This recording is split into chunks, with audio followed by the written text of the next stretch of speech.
fallait se munir des lunettes adéquates ce week-end pour déambuler dans les rues d'Écossynes. Grand beau temps et gros succès de foule pour cette 4e édition des Tailleurs, qui en termes de fréquentation affiche un bilan au moins égal aux chiffres de l'an passé.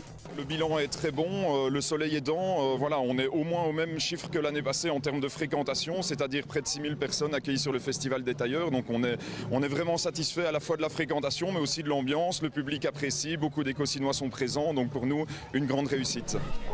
Parmi les curiosités rencontrées cette année, ce personnage intriguant.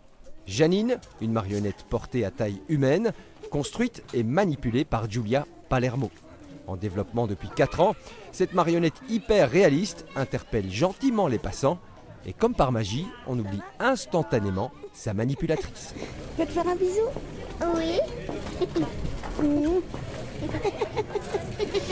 Ce qui est génial en fait, c'est qu'elle fait penser à, pour n'importe quelle personne, en fait, elle fait penser à sa grand-mère, à sa mère, à sa tante ou à sa voisine. Elle a un côté populaire qui passe partout en fait. Même la robe, je ne sais pas comment ça se fait. Mais même le costume passe partout. Donc elle fait penser à n'importe qui, pour tout le monde.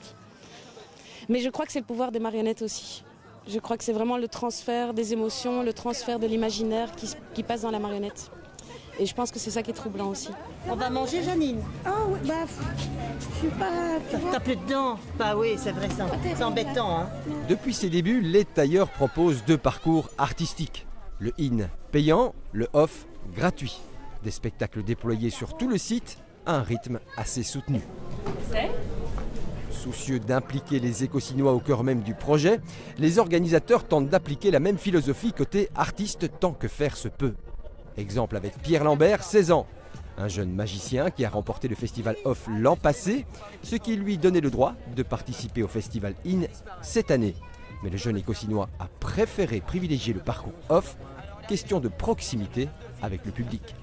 Je trouve que dans le off, j'ai plus de contact avec les gens. Et plus on a du contact, plus ça devient intéressant dans la magie. Parce qu'en fait, sur scène, je trouve qu'on a beaucoup moins. Et j'aime bien faire de la magie close-up. Alors là, c'est quoi du close-up? C'est de la magie rapprochée. C'est-à-dire que je vais vous faire un tour sur votre nez, vous n'allez jamais comprendre. Après 4 éditions seulement, les Tailleurs commencent à rayonner bien au-delà des frontières de la Cité de l'Amour, car déjà bel et bien ancré dans le calendrier des festivités énuyères. Une notoriété naissante qui se vérifie par la fréquentation du public en constante augmentation, mais aussi au plan artistique, puisque désormais, ce sont les artistes qui se proposent spontanément aux programmateurs. L'événement est installé et nous on a l'habitude de dire que la tête d'affiche c'est le village d'Écossynes, donc pour nous c'est un plaisir de pouvoir faire connaître, découvrir les beaux coins du village au travers des places, des venelles. On présente une programmation autour de l'insolite, de l'insolent. Alors il y a de tout, il y a du cirque, il y a des acrobaties, des magiciens, du théâtre, vraiment de quoi satisfaire les petits comme les grands. Coup de chapeau donc aux organisateurs et à la centaine de bénévoles qui participent au succès du festival, qui semble bien parti pour durer.